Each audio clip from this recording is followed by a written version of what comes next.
Welcome back to another episode of Fantasy Endzone. I'm your host, Jake. You can follow me on X, Twitter, whatever you so call it, at Louis Lewis 5. That's Lewylewis and the number 5. It's also right there on the screen for you, so be sure to follow me.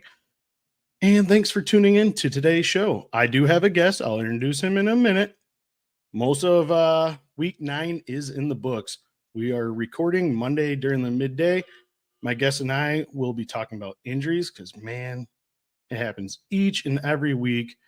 Our thoughts on week 9, talking about some players, like how are we valuing them, and our weekly waiver targets.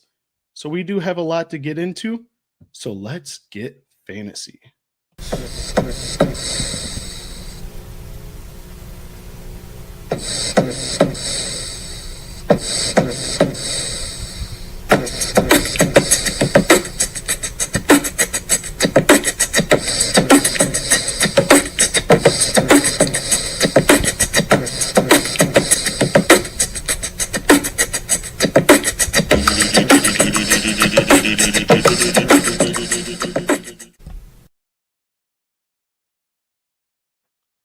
Joining me here today is Dane, aka Maddog. Why don't you introduce yourself and give the listeners and viewers a little bit of taste of you? Yo, what's going on, man? Thanks for having me on today. As you already introduced, I'm the Maddog. You can find me on Twitter at ff_the You can catch my work on Dynasty Degens, Player Profiler News Desk. And starting next week, I'm going to be the co-host on Last Call for Fantasy Sports Advice Network. So that's where you can catch all my news. Awesome, man. Thank you for taking time and joining me. I know our schedules before were like not in line, but hey, I'm happy you're here. We both do work for Player Profiler. It's awesome. I know we are looking for other guys to join. So if you need to, hit us up on Player Profiler Now Plus as well. But how was your week 9 like overall? I know we have one more game tonight, but overall, how's your week 9 going? Man, other than trying to sort through those injuries and reading the tweets that are coming out today, overall the record was pretty good. I'm projected for 14 wins out of my 19 dynasty leagues. Getting victories in Scott Fishbowl and my one redraft league that I have. So overall, pretty good. Awesome. Good to hear. Yeah, I mean, you talked about it. Injuries. Man, Tucker Kraft is reported have torn his ACL. That is a big blow for the Packers. I mean, last week he just led all receiving with 143, and then he comes back in a weird game against the Panthers. I mean, a stunner if you'd ask me. You know, being a Packer fan sucked, but losing him is a big deal. How do you feel? Yeah, it's the same. Like, I think the offense totally revolves around Tucker Kraft. You've seen the wide receivers that all are kind of in the same bucket where they show flashes, but they never really stand out and can or command targets and take a role in that offense. With Tucker Kraft, it was, you knew that if Jordan Love was in trouble, he's finding Kraft. Once Kraft is in the receiving game, it opens up things for Josh Jacobs. And I think the Packers are going to be in real trouble. I think they need somebody to step up. And, I think it's going to be on Matt LaFleur to figure out what wide receiver is going to turn into a de facto alpha here. Yeah, definitely. And even in that game, Matthew Golden injured his shoulder. He didn't even return. I feel like he's been a big disappointment, being that first round receiver since Jonathan Walker or whatever from Florida State. But first time they drafted a receiver and he hasn't really produced. I mean, even look at Christian Watson has produced in the 2 lone weeks that he's came back from his ACL. It's just disappointment, I guess, myself and Packer fans in general. Also, next is CJ Stroud, concussed. That looked like a bad hit, vicious hit. It almost gave you that Tua-esque, sit there and just did not move. How you feel? Yeah, it's a play that, you can see when I watch the replay more, like Stroud had no idea that there was a defender to his right. Like I know that he's not a mobile quarterback, but you still have to know how to slide. I think it was a bit of a late slide. It's a hit that the defender should have laid off on, in my opinion, but it's kind of on Stroud, and now we're hearing from D'Amico Ryans like it's now a Broncos issue for what happened to Stroud, but it wasn't a problem. It was more on the quarterback last year. So I found that an interesting storyline, that when they knocked Trevor Lawrence out of the game last year on pretty much the exact same play, he's now kind of crying to be victim about that, protecting his star quarterback. But I think Stroud has to be more aware. You know, you're in the pocket, you're kind of deciphering defenses. You have to know that somebody is coming on the right edge. Yeah. Probably should have got down faster. It's unfortunate because I do have a few Stroud shares that on competing teams, I'm going to be in a bind to go buy another quarterback. Yeah, definitely. Especially in this late in the season. I mean, there's always somebody out there, but it just sucks. He had his first 300-yard game last week since week 5 of the 2024 season. Try and bounce back with that. You know, he had Nico Collins finally healthy. It's just unfortunate for him. Wide receiver Brian Thomas left the game with the ankle injury. We're going to talk about him later on, but man, he's been a disappointment for sure. Yeah. I think it's just it's the way the season's gone for him, right? He's had a wrist injury. There's an ankle injury. There always seems like there's an underlying problem with him. We had such big things heading into the season with him, with the new coach and Liam Cohen. We thought he was going to be running out of the slot. And you're right. It's been a complete disappointment for from where you've drafted him. Yeah, definitely. And even with the Jags, Travis Hunter did go on the IR, which was a surprise. I mean, he injured his knee during practice. It sounded like it was a non-contact knee injury, and he's placed on IR. They haven't really sounded like they did much examination because they don't know if it's a torn ACL or just a minor injury. So it's kind of, hearsay, but they're supposed to do more testing this week on it. It's a blow for Jacksonville and Travis Hunter in general, being the second overall draft pick. Yeah, absolutely. They took a big swing on getting Travis Hunter. He obviously had the breakout last week or 2 weeks ago. 2 weeks ago. So we had that before the bye. We have this now. I don't understand why they're waiting. Maybe they need swelling to go down on the knee. It might be a meniscus issue. It might be a bone bruise, not to speculate, but hopefully it isn't an ACL and we can see him come back in the year, because they are in a divisional fight. Yeah, definitely. And Colts just lost this week, so you never know. Wide receiver Puka Nacua, he left the game in the third quarter. He's saying that he is okay. I think it's more they're up by so much. Why bring him back? He got injured a few weeks ago, missed 2-3 games, then the bye week. I think it's more precautionary than anything else for him this week. Yeah, when is Puka not banged up? He catches everything. He sells out for every single catch. It is what it is. He's an elite asset. But yeah, every game it seems like if he's not in the tent, he's on the sidelines, or takes a while to get back out. So hopefully he's okay and he can keep putting up points for us. Definitely. A couple other guys, running back Aaron Jones, shoulder. It sounds like an AC sprain. And I think didn't he have an issue earlier this year with a hamstring, and then now a shoulder injury again? Jordan Mason stock, does he go up? He hasn't looked good the last 2 weeks since Aaron Jones joined him. Yeah, since that backfield's been split again, we've seen Jordan Mason drop, but JJ McCarthy looked good. If you look at the stat line, he didn't do anything impressive, but I think that Vikings team is going to start dealing again. And when we saw Jordan Mason have the majority of the workload, he looked good. Yep. So I think that if you're stashing him, he's plug and play, and you'll be satisfied with what he's going to give you. Definitely. Kmet left with concussion as well. Open up the door for Loveland to have a huge game, monster game-winning touchdown, if you will, when Bengals don't know how to tackle still. Just crazy game that was.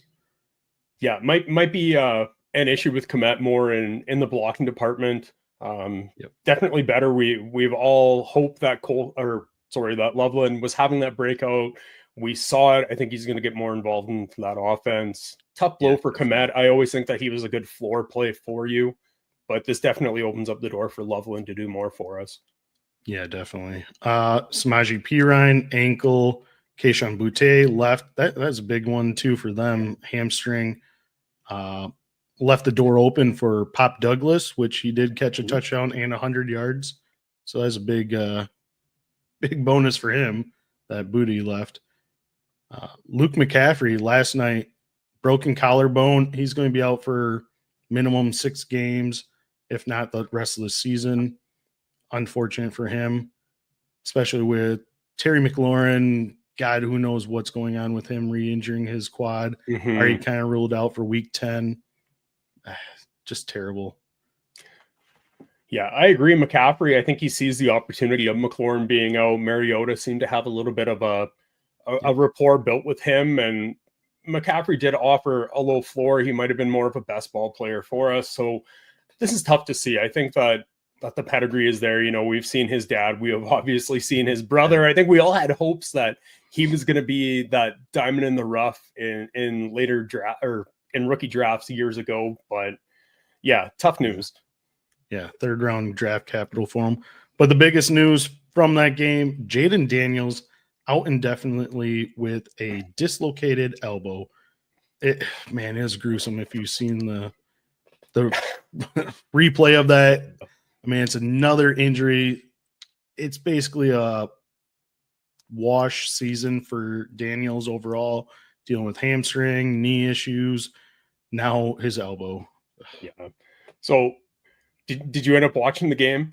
I actually fell asleep during it. Yeah.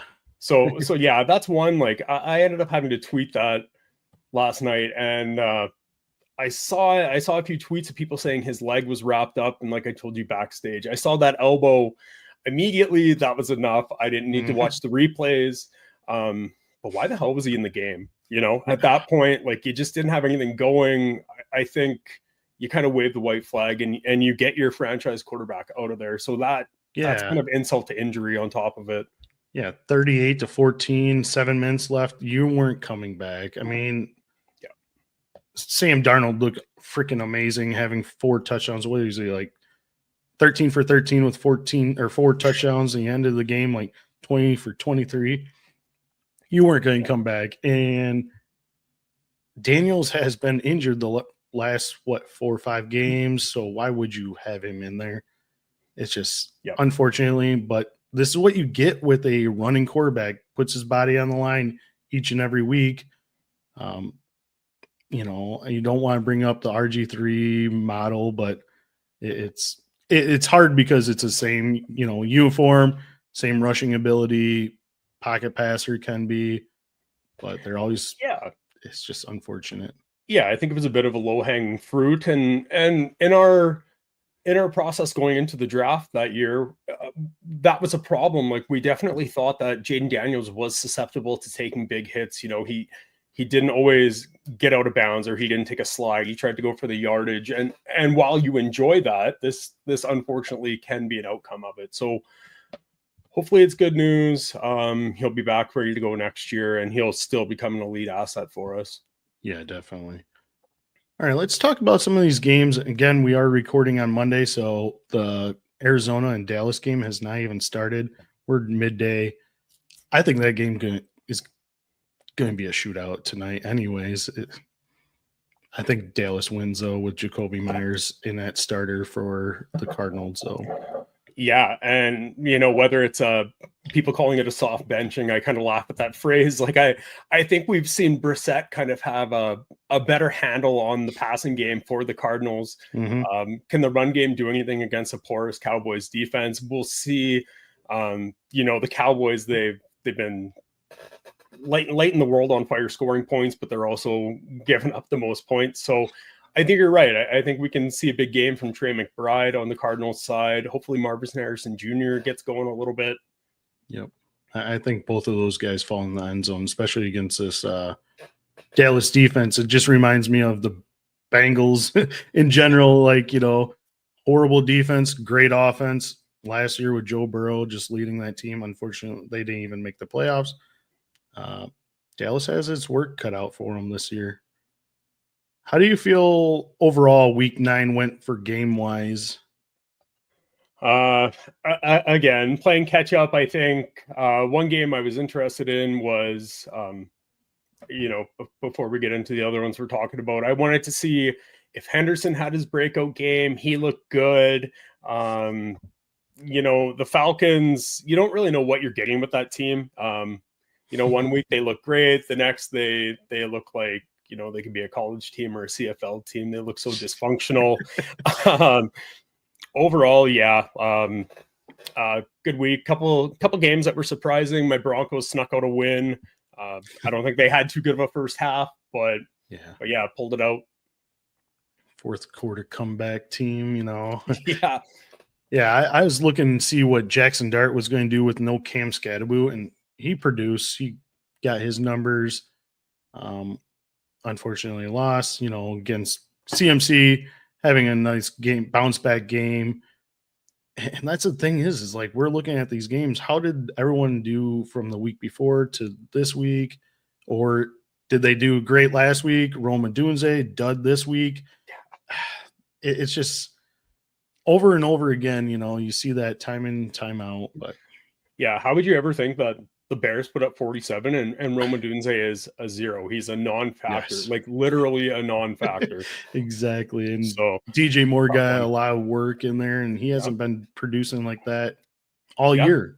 And he just came out of nowhere, throwing touchdowns to, Caleb Williams randomly caught 2 passes for 22 and a touchdown, But yeah, definitely. What was your most exciting game that you might have watched, or I guess box watch as well? The one that I caught up on last night that really interested me was the Vikings versus the Lions. I wanted to see the return of JJ McCarthy and how that offense looked. Again, I talked earlier, like the stats didn't look too good for JJ, but he looked poised. He made some tough throws. He looked like he was in more command and control than we've seen with Carson Wentz. He used his legs to get out of some trouble. I mean, when you have Kevin O'Connell coaching you in your ear all game, you have Justin Jefferson. Yes. It's going to be good. I don't think anything has changed for me. I still think that JJ is going to be able to produce. The rest of season schedule is favorable for him. So I think they get rolling, and yeah, that defense bounced back. They shut down Amon-Ra. They shut down Gibbs. Laporta and JMO had good games, but you shut down Amon-Ra and Gibbs, and that's the motor for the Lions. And yeah, the Vikings came out on top. Yeah. Gibbs, 25 yards on the ground and 3 catches for 3 yards. That's not something you see, especially, in our fast draft. I picked him this week, and in my quick 6 did not produce. St. Brown, he had 13 targets, caught 9 for 97. And that is a kind of a bad game if we think about it, with, what was it, 24-27, you're thinking he's going to get more, especially if you see Gibbs getting shut down. Just surprising in that way. And even, Jefferson, 6 for 47, had that great one-hand catch touchdown, but he was second on the team for receiving. But overall, I was impressed with JJ as well.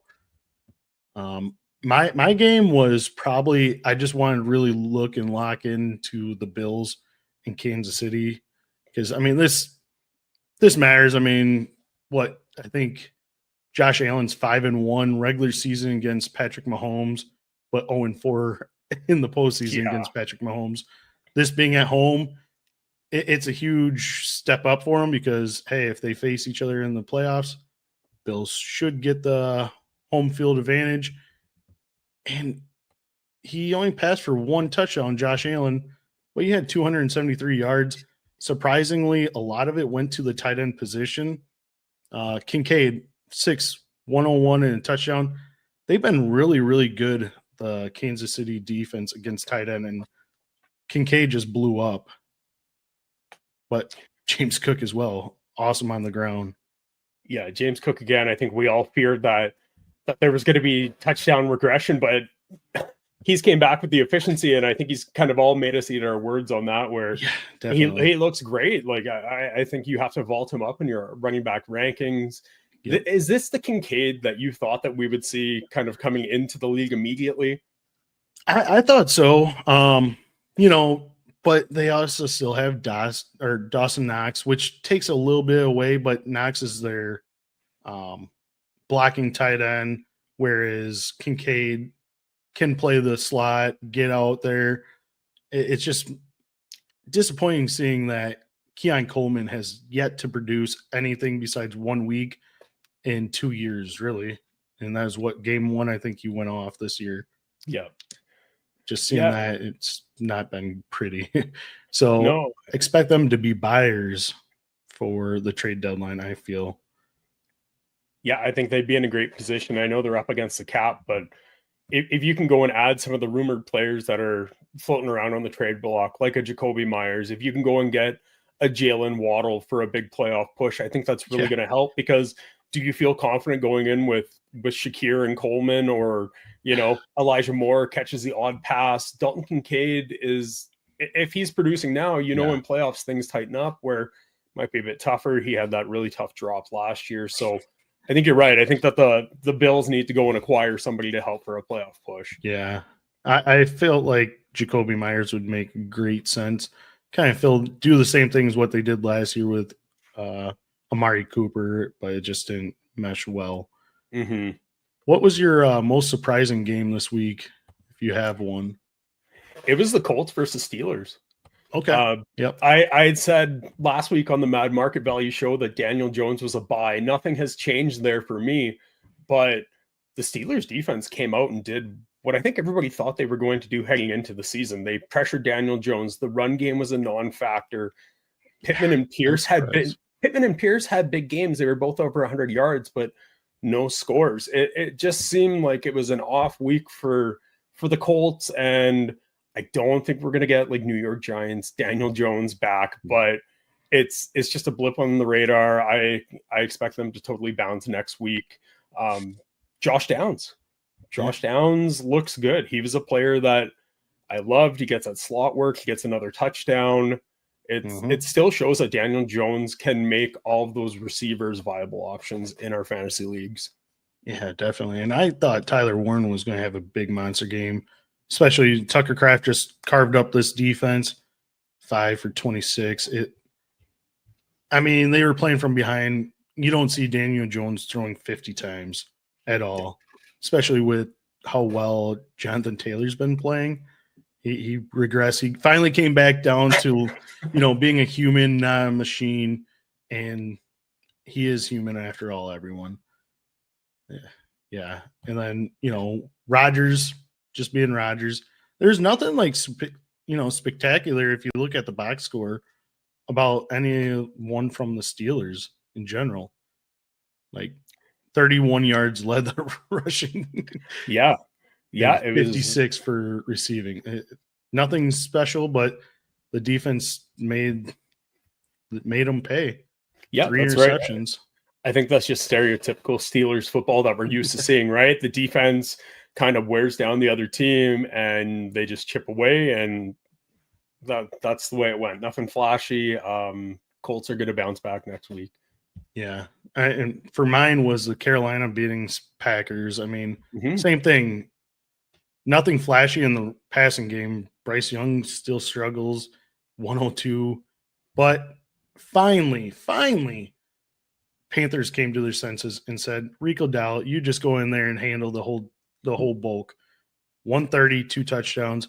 Again, when he gets all the carries, it's hard to stop him, as we've seen, 3-4 times this year already, over 200 yards multiple times, total offense. This week, another big game, and led the team to a win. On the other side, Jordan Love, he struggled, I guess you'd say. He played from behind. But again, we talked about earlier, they lost their number 1 receiving option in Tucker Kraft. Now, what are they going to do? They have to go back to the drawing board. And is Luke Musgrave that guy? Or maybe a David Njoku they might go out and get? You never know. This is where it gets interesting, especially being the trade deadline. When everyone watches this video, it's already passed. But hey, hard. I think that's right. They're in a position now. They went and brought in Micah Parsons. If you have the injury to Kraft, like I don't think with this team that they envision they'd be in the position that they're in. So you have to go and find a replacement and be able to keep it going, right? You had Super Bowl aspirations here. You can't just wave the towel because Tucker Kraft is down. Yeah, definitely. Well, let's take a break and hear from the Podfather, and then we'll get into talking about some specific players.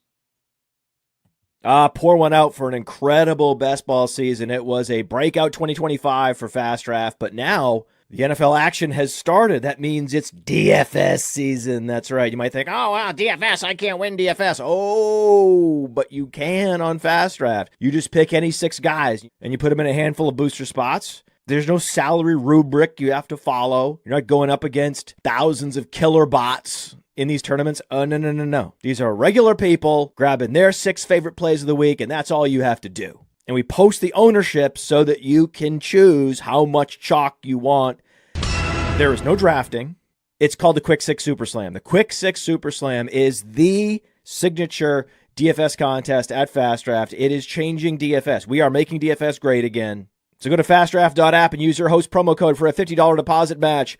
And let's go start drafting faster.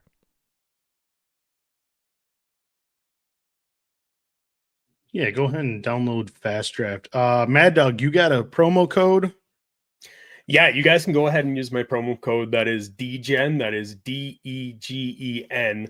And that'll give you up to a $50 deposit match on your first time entry. Yeah, go ahead and use his promo code DGEN.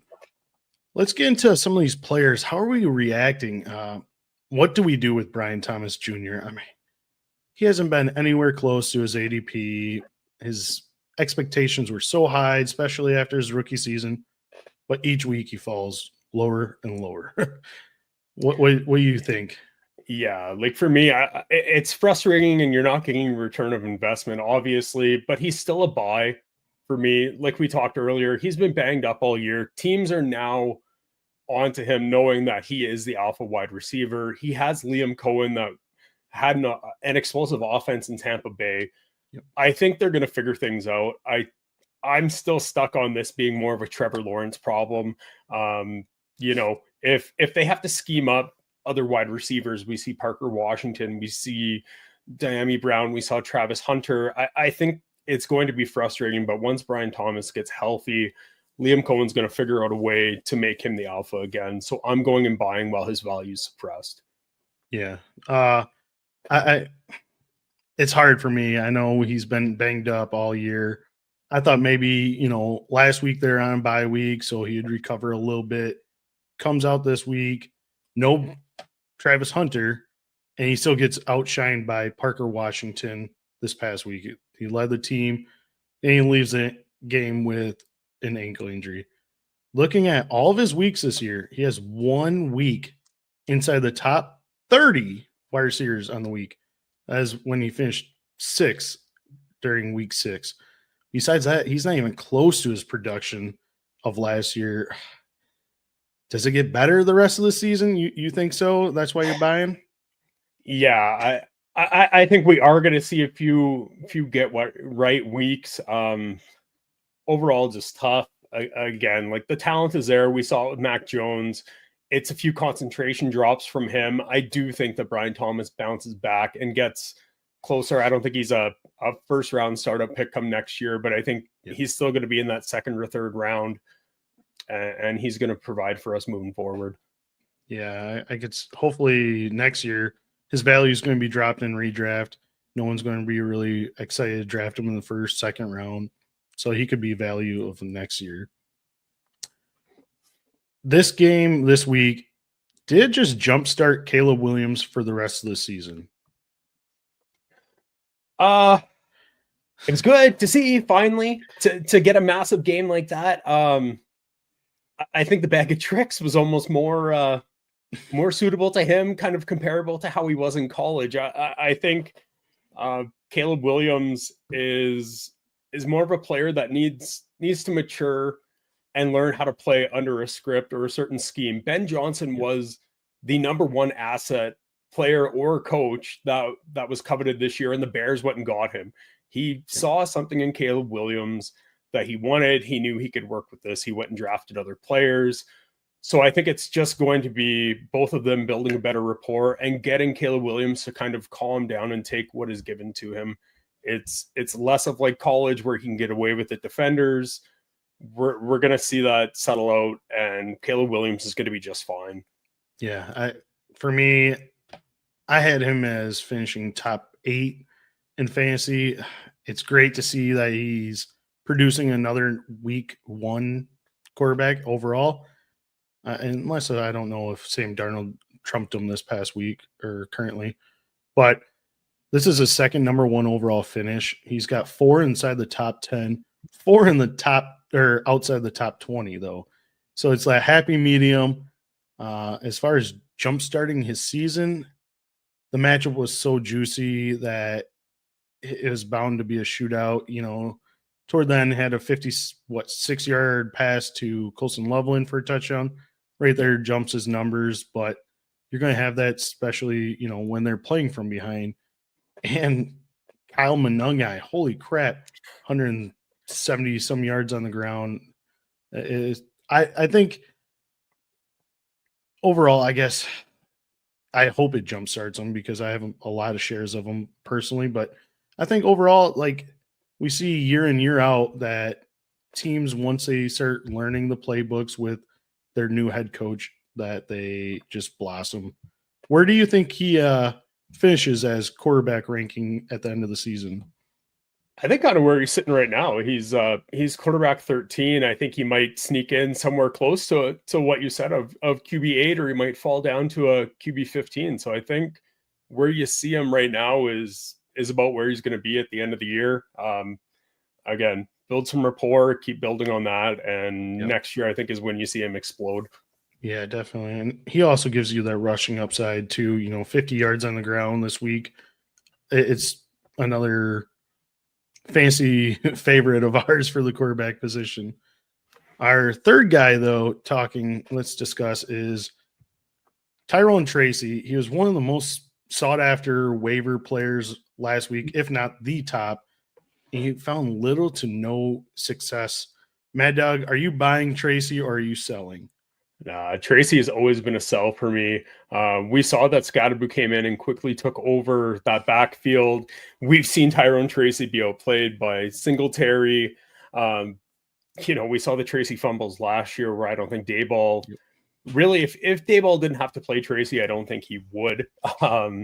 It's just kind of his hand is forced, obviously, by that gruesome injury. So yeah, Tracy was always a sell. If somebody wants to go and take him as a depth piece, that's somebody that I'll be moving off of. No problem. Yeah, definitely. I agree. I know he was like in redrafts really sought after for waivers. I was leaning more Tajay Spears over Tracy just because I think Tony Pollard gets moved at some point this week, hopefully. But yeah, he, like you said, he got outplayed by Devin Singletary. He's, Tracy finished as 30 currently, and Singletary is 28th on the week at running back position. Yeah. Plus the next handful of games, they face defenses like the Packers, Lions, Patriots, all great against the run. He's definitely a sell for me. If somebody wants to come get him, come get him. Cool. I'm not going to be holding on to him. And before we move on, I really like that point on Tajay Spears. I think he's got juice. He's got a good receiving background. Yes, he does have a history of concussion issues, but I think you're right. I think Pollard is probably one of those players that move. The Titans are, they've already had a coaching change. Why do you need to keep an asset like that? I think we're going to see a longer leash on Tajay Spears to end the year, and they're just evaluating this team now to see what they're going to need to bring in come draft season. Yeah, I mean, even Tajay Spears, end of last year during playoff fantasy, he was a league winner. He was, I think, top 10 in all 3 championship weeks. So I really like Tajay Spears coming out of the gate, or coming, I guess, into the last part of the season. Oronde Gadsden, is he a must-play now for fantasy football? He's looked tremendous the last few games. What is your thoughts? must play. I hope everybody bought him a couple weeks ago when he was still tight end 26 on Keep Trade Cut. The passing volume and efficiency that the Chargers have is just making all of those assets playable. Hampton, we don't know when he's coming back. Vidal has been serviceable, but their bread and butter is the pass game. It always has been. And I'm kind of getting Mark Andrew vibes because they have Greg Roman. Like you see that Gadsden has the nuances to find the open space. He's a big body with strong hands that has yak ability. You can tell that he played more as a wide receiver because he did in college. He was converted into a tight end, where I think he's a great piece, a big target for Justin Herbert. So he is a must start for me going forward. Yeah, I totally agree. In the last 3 games, tight end 2, 3, and currently 9. He's getting the targets from Justin Herbert. Herbert's throwing over 36 times a game. It's not something we really are used to, I feel like, in Harbaugh's system, because he wants to be ground and pound first. But when you lose your top running backs, your top 2 running backs have to worry about, Vidal, and now Joe Alt, you just got carted off the field. There goes another pillar to your offensive line. So I'm a huge fan of Gadsden. I always have been. Syracuse is my favorite college, so I know a lot about him. Gadsden's dad played receiver in Miami. He just brings that, I guess, Kyle Pitts-esque, if you will. He's better than Kyle Pitts. He's Kyle Pitts what he wishes, after his rookie season. And I am playing Gadsden overall every week now. Absolutely. The last guy let's talk about, I know we already talked about the Bears, but Kyle Monangai. With DeAndre Swift missing this week, Monangai went off 176 and caught 3 passes for 22 yards. Did he just steal Swift's job? No, I don't think he stole that. Ben Johnson came in. The one thing that they did establish was the run, and it was with DeAndre Swift. Monangai, I think he's a good piece. He can run in between the tackles and get you those short yardage plays. Again, like if somebody wants to go and buy him from me because they believe in the hype, I'm selling him. I think DeAndre Swift is the guy. He brings his receiving chops. He has the speed to get to the outside. I think he's safe. Yeah, definitely. And I feel like maybe it could be the, David Montgomery, Jahmyr Gibbs roles coming in for Chicago for Ben Johnson. But this was one of the weaker teams against a run with, I think Trey Hendrickson didn't even play. That's another guy that's dealing with injury and might be on the move. But last week I do a start sit show on Thursday, Friday nights with another co-host of mine. I wanted DeAndre Swift as my starter. Unfortunately, he was ruled out hours after he was already out.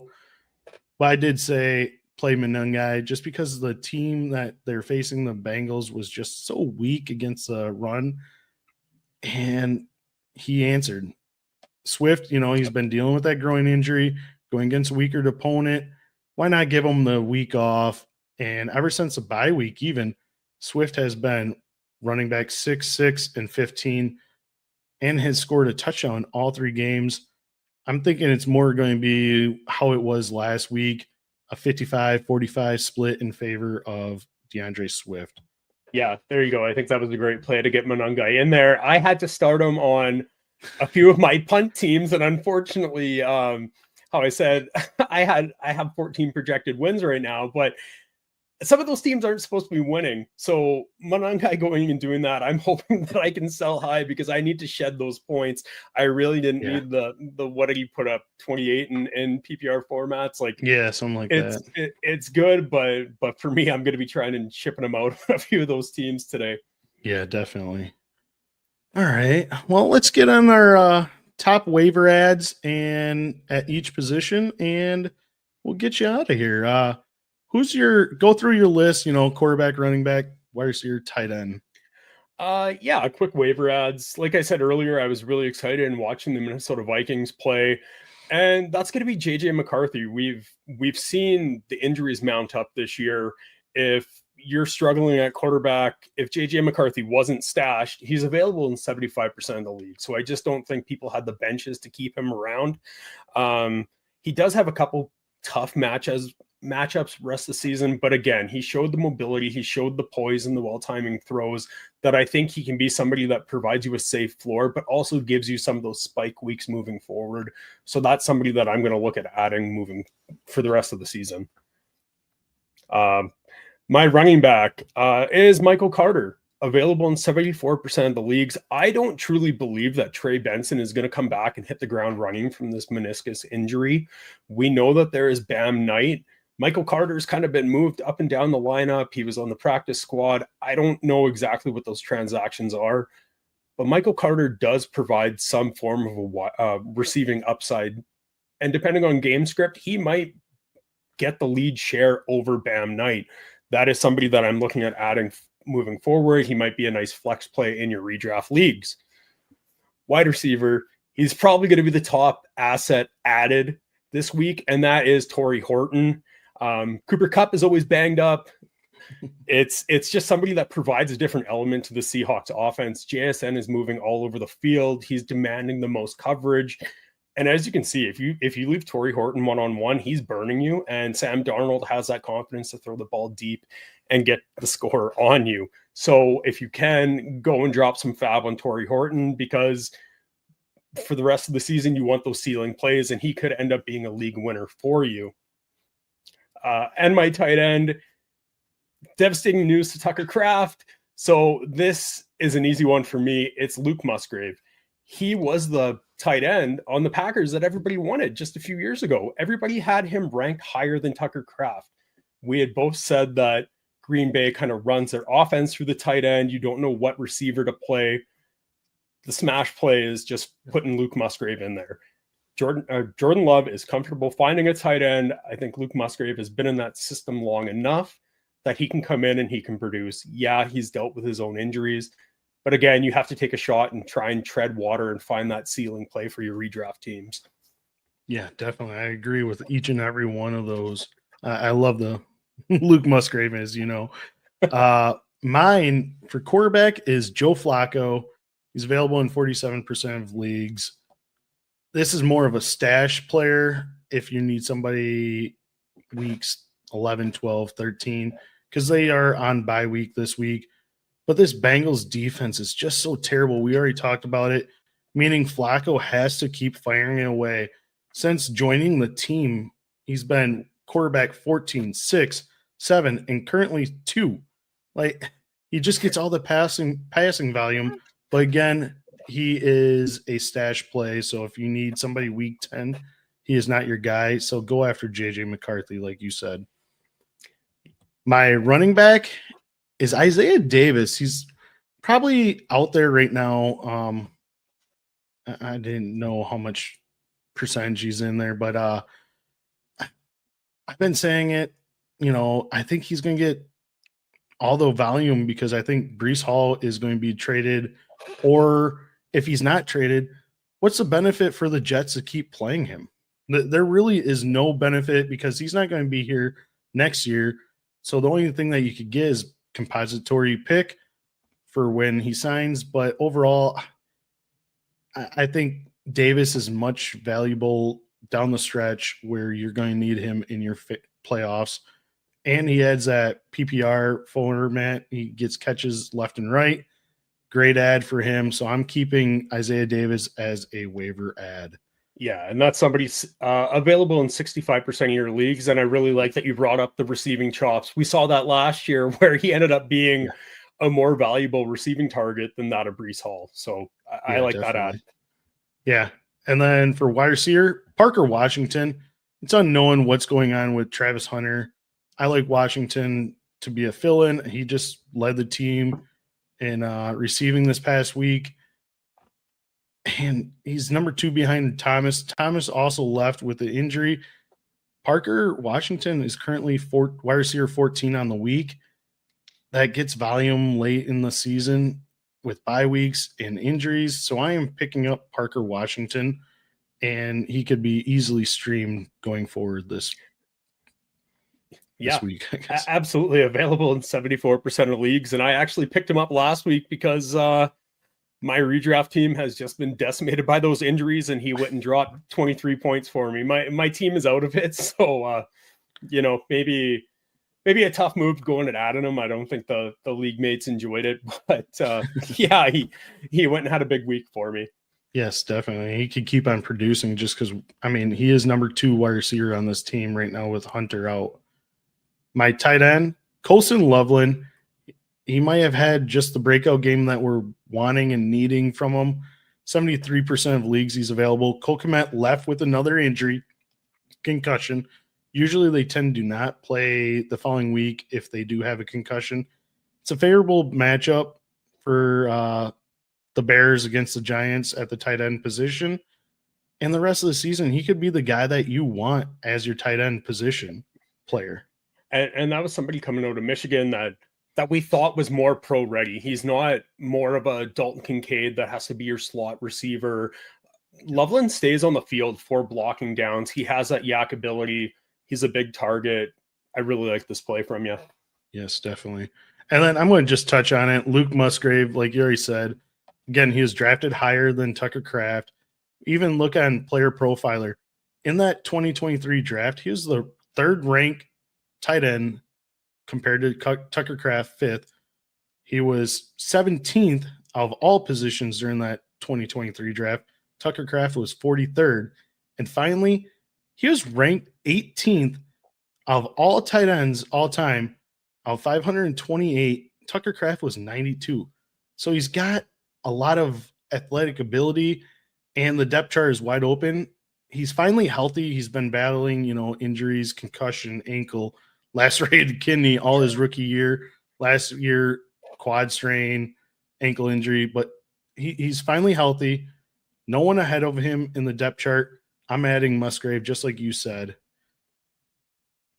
Yeah, love that one. It's kind of survival mode in our redraft leagues, and I think that Luke Musgrave can be somebody that's well worth the money spent. Yes, definitely. So if you're needing somebody, go ahead and pick him up the rest of the season. That's going to do it for us, Maddog. Again, I appreciate you jumping on. Let the fans and listeners know where to find your stuff. Yeah, awesome. Thanks for having me on. Anytime I can get behind the mic and chat with you about this, it's a blast. You can find me on Twitter at ff_Maddog.